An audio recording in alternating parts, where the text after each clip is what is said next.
Halo semua, kali ini saya akan merangkum sebuah film asal India yang cukup mendidik, berjudul Tare Zameen Par tahun 2007. Jadi film ini bisa ditonton di segala jenis usia.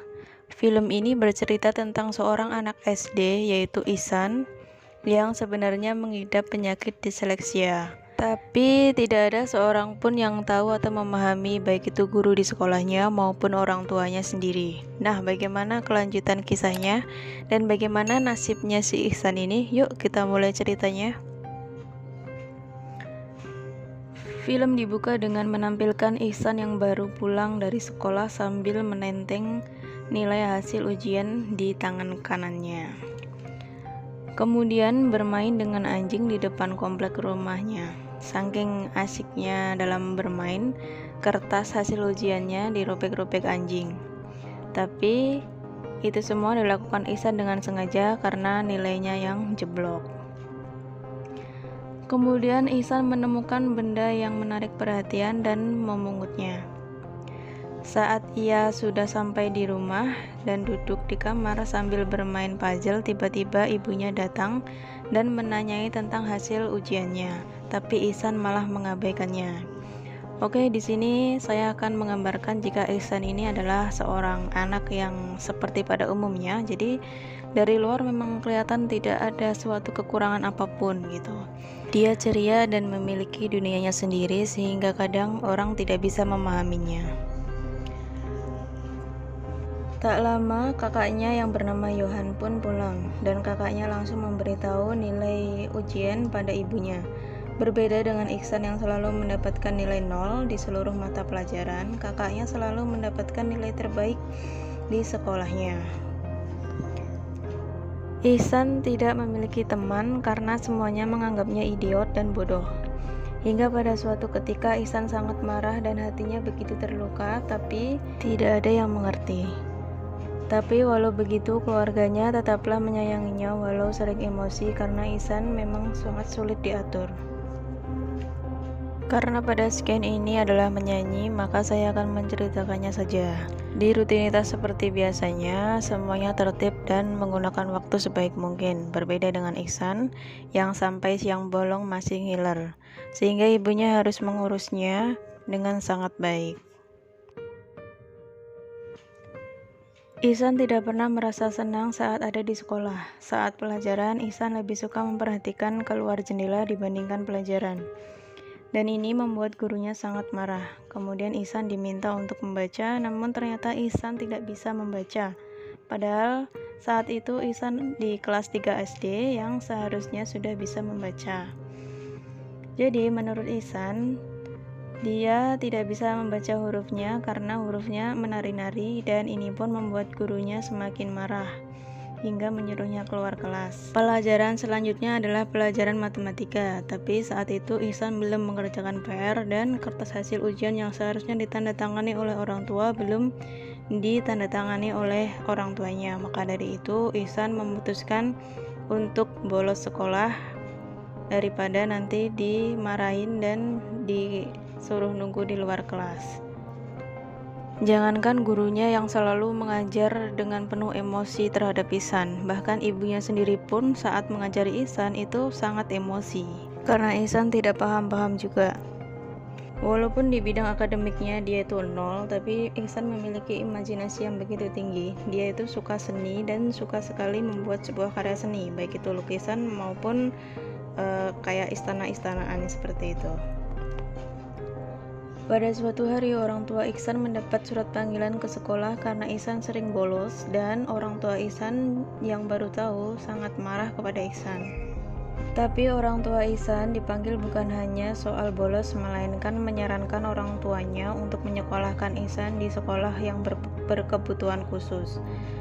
Karena memang menurut semua guru, Ihsan tidak mampu berkembang normal seperti anak lainnya.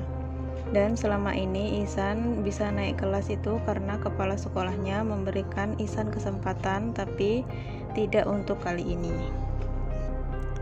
Kemudian orang tuanya memutuskan untuk menyekolahkan Ihsan di asrama supaya disiplin. karena orang tuanya berpikir Ihsan bodoh karena tidak disiplin dan keras kepala, walaupun sebenarnya ibu dan kakaknya sangat tidak tega. Hal ini pun membuat Ihsan merasa sangat sedih karena merasa dibuang. Tapi sebenarnya dari sinilah kehidupan Ihsan baru akan dimulai. Walaupun Ihsan masih dianggap bodoh seperti biasanya, untunglah ada yang mau berteman dengannya.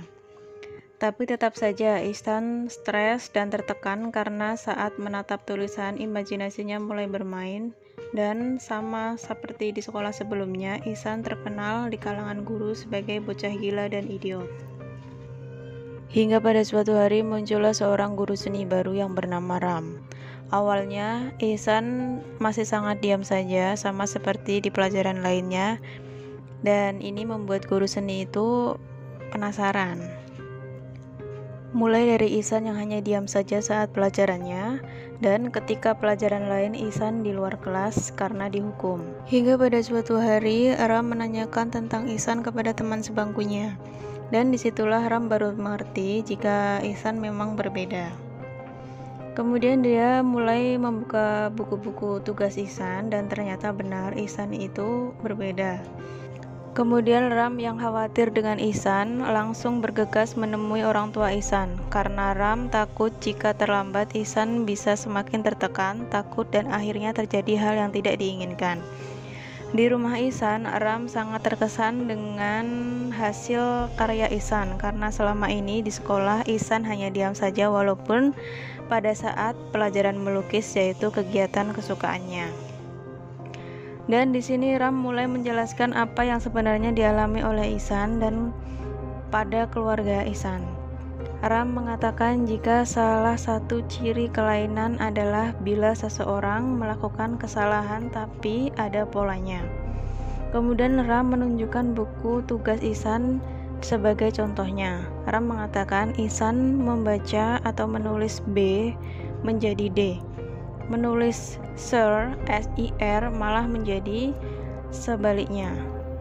Jadi menurut Ram, Ihsan ini mengalami disleksia, yaitu kesulitan dalam mengenali huruf. Tapi tidak hanya itu juga, disleksia itu juga kesulitan dalam hal kecil, yaitu seperti menali sepatu dan mengancingkan baju. Awalnya ayah Ihsan ini menolak pendapat Ram dan malah marah-marah kepada Ram, tapi akhirnya mereka semua mengerti tentang kelainan yang dialami Ihsan, yaitu disleksia. Ram pun mengatakan jika sebenarnya saat ini yang dibutuhkan Ihsan itu hanya perhatian dan kesempatan saja.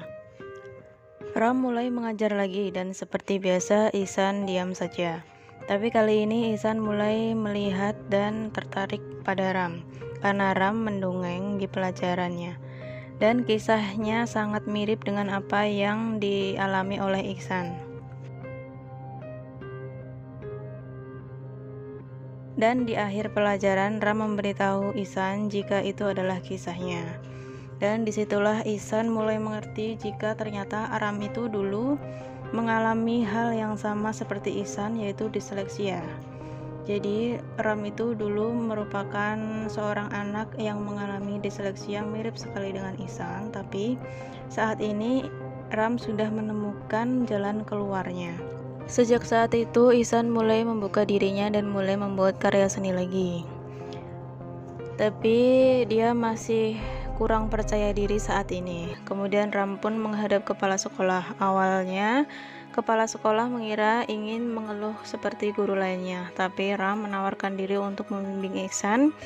Awalnya kepala sekolah ini ingin memasukkan Ihsan ke SLB, tapi Ram memohon untuk memberikan kesempatan kepada Ihsan, karena sebenarnya Ihsan ini bukan bodoh atau idiot, tapi dia itu sebaliknya, dia itu sangat cerdas dan brilian. Kemudian sesuai dengan janji Ram yang akan membimbing Ihsan. Dan lambat laun Ihsan mulai bisa berkembang dan bisa diajarin. Pada suatu hari ayah Ihsan datang ke sekolah untuk menemui Ram. Ayahnya langsung memamerkan jika dia dan istrinya sudah membaca semua tentang disleksia, agar tidak dianggap tidak perhatian kepada putranya. Kemudian hal ini pun langsung dijelaskan oleh Ram arti perhatian yang sesungguhnya, dan ayah Ihsan pun langsung terdiam merenung. Keadaan Ihsan semakin membaik dan muncul kepercayaan diri. Sekarang Ihsan sudah bisa menali sepatunya sendiri dan berpakaian dengan rapi. Pada suatu hari ada kontes menggambar. Ram mencari-cari Ihsan namun tidak ada. Sampai pada akhirnya Ihsan pun muncul dengan sendirinya. Ram pun langsung memberikan kertas untuk menggambar. Disitulah Ihsan mencurahkan isi hatinya saat ini, yaitu tersenyum dengan lebar dan bahagia. Di akhir acara diumumkan pemenang kontes menggambar dan Ihsan pun dipanggil sebagai pemenangnya. Tapi saat dipanggil, Ihsan masih duduk diam saja dan belum terkumpul kepercayaan dirinya. Hingga pada suatu waktu Ihsan muncul kepercayaan diri dan akhirnya maju ke depan. Untuk pertama kalinya orang tua Ihsan mendapat sanjungan langsung dari kepala sekolah dan guru-guru lainnya, karena Ihsan ternyata cerdas, semangat, dan mampu bertahan. Dan film pun diakhiri dengan bahagia. Orang tua Ihsan bangga dan Ihsan pun tumbuh dengan semangat dan terbuka. Film ini mengajarkan kepada kita semua bahwa semua orang berhak mendapat kesempatan. Tidak pintar bukan berarti bodoh, sulit bukan berarti tidak bisa, dan semoga kita dalam lindungan Yang Maha Kuasa sehingga hidup kita dipermudah. Baiklah, sekian rangkuman film kali ini. Jika kalian suka, jangan lupa share dan like, kemudian di subscribe. Dan buat kalian yang pengen nonton film fullnya, linknya ada di bawah. Oke, selamat menonton.